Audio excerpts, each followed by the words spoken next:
Hello and welcome to our Culture magazine on I-24 News, where we bring you the best from the world of entertainment and art. Today on the show, an interview with the surprising winner of the Israeli X Factor, a wacky Israeli theater ensemble, and both Prince and Tarantino get upset and sue. But first, today's headlines. Scarlett Johansson has announced she is stepping down as international ambassador of the humanitarian aid organization Oxfam after being criticized for advertising SodaStream, an Israeli company that operates in the West Bank. Johansson released a statement saying she has a fundamental difference of opinion with Oxfam, since the humanitarian group opposes all trade with Israeli settlements in the West Bank, saying they are illegal and deny Palestinian rights. Johansson had been an ambassador for the organization for 7 years, raising funds and promoting awareness about global poverty.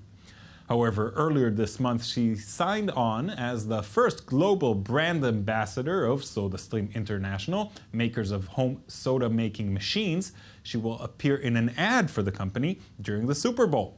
In response to earlier criticism, Johansson replied that she was a supporter of economic cooperation and social interaction between a democratic Israel and Palestine.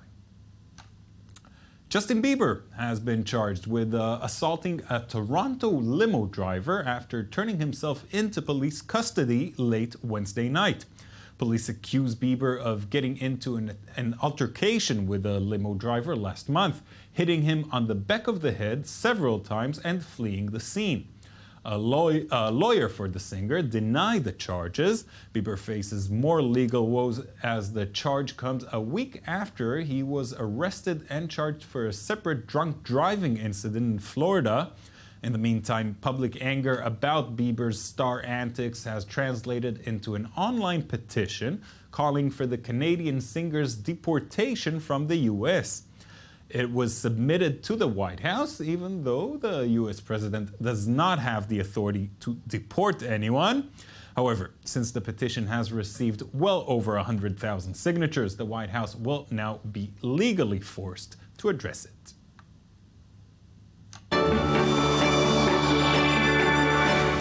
Just a few months ago, Rose Fostanes was a caregiver working in Israel, sending money back to her family in the Philippines. Then she signed up as a contestant on the Israeli version of the X Factor. After a few months of auditions, solos, and some very tense moments, she reached the show's finale, where she eventually overcame local talent to become the show's winner. Since then, she's been lovingly embraced by the Filipino community in Israel, the Israeli public, and the world media. I am very happy to welcome Rose Fostanes to our studio. Welcome, Rose. Hi, hello. Before we start speaking, let's take a moment and see a moment from the show. And now, the end is near, and I saw her face, the final curtain. My friend, I say it clear, and I state my case, of which I'm certain. I live a life that's full. I'm going to take the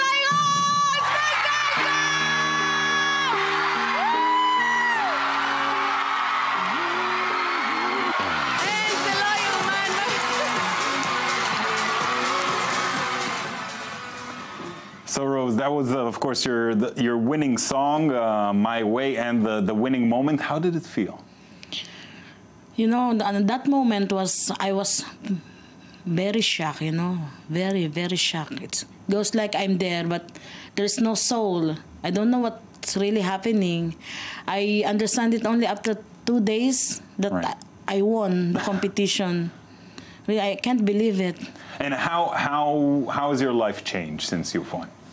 About the attitude, I'm still the same, but you know, the people on the street, before it was like hundreds, like Hundreds only greetings, give me a good compliment. Can't walk down the street. But now I cannot.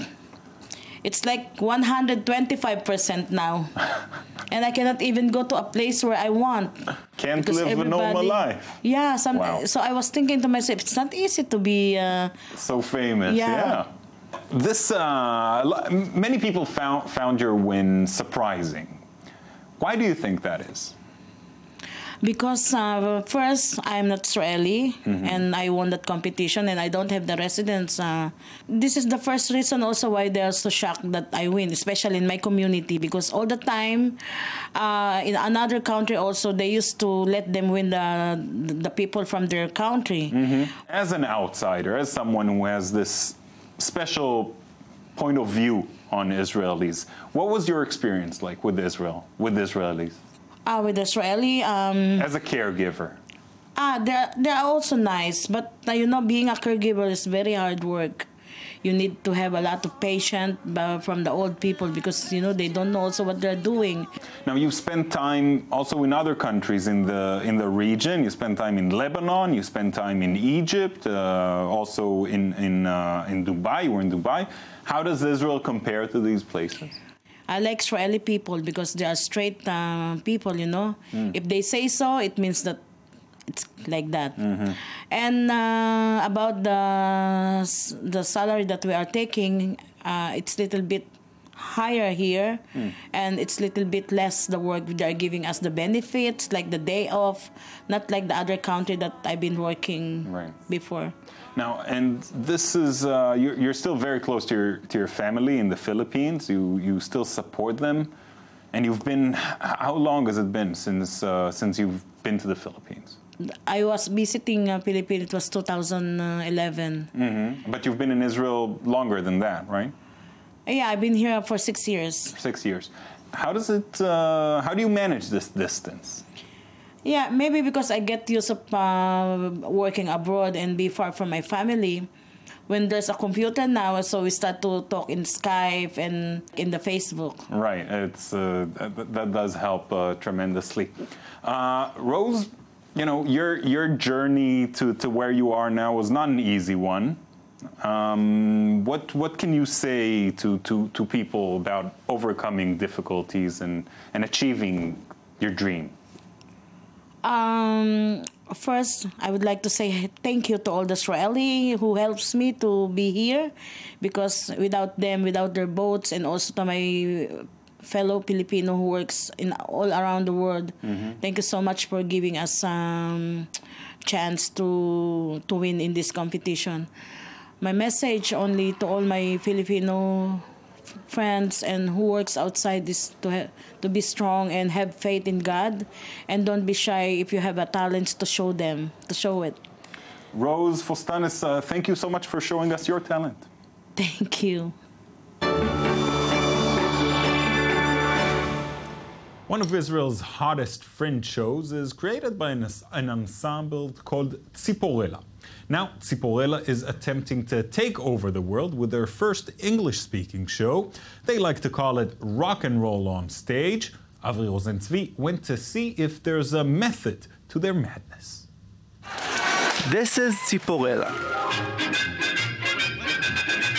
Busy life. And then I'll go and spoil it all by saying something stupid like, I am the Wizard of Austria! It has been described as crazy, wild, nonsensical, and all of those seem to fit the bill. Our shows really feels like rock and roll, more than theater. What I always tell people, you gotta come and see, and then you tell me what it is. The 9 members of the Tziporela ensemble bonded during their studies at the Nisan Nativ Acting School and just continued working together. Our vision was to bring our own material and to have the place to do it. We didn't know we were going to create a show. We kind of just created it. I take the subway just to be around people? My liver is destroyed because of my drinking problem. I don't dream. I wake up from nightmares about babies. Since the group's founding in 2005, the ensemble has put up 3 different stage shows filled with sketches, dance numbers, and bits of physical humor. The The show, Born to Bite, was a great success with audiences and ran for more than 500 shows until now, almost unheard of for an independent fringe show in Israel. I'm so fat. What? No. I'm joking. She always... I never. You're not. I know. Waiter? Water. Water? Waffle. Theater critics declared Tziporela one of the important theatrical phenomenons in Israel in recent years, and the shows became cult hits among their very devoted fans. 20% of our audience come back to see the same show more than 4 times. The group has no director or stage manager. They do everything themselves: write, direct, and even handle the props. They prepare every aspect of the show together and greet the crowds into and out of the theater. All artistic decisions are made by the group as a whole, in discussion, and if need be, by vote. But our main thing is the group, I believe. We work together, we think together, and that's, I think, our little secret. In the past year, the group has been performing a show in English called Tziporela Worldwide, which consists of translated sketches from their past shows as well as new materials. We asked, like, what's Israeli, what's international? I can't believe it. I can't believe it.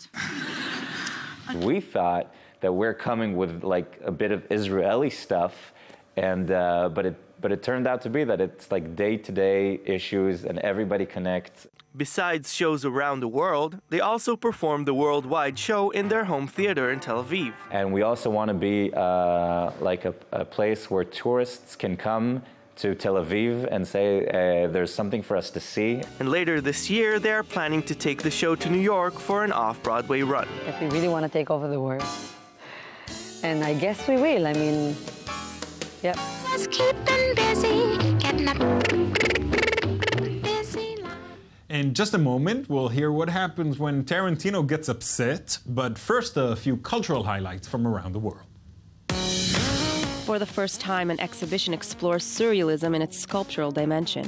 The Pompidou Center exhibition in Paris invites visitors to reconsider this important cultural movement of the 20th century by staring at the object.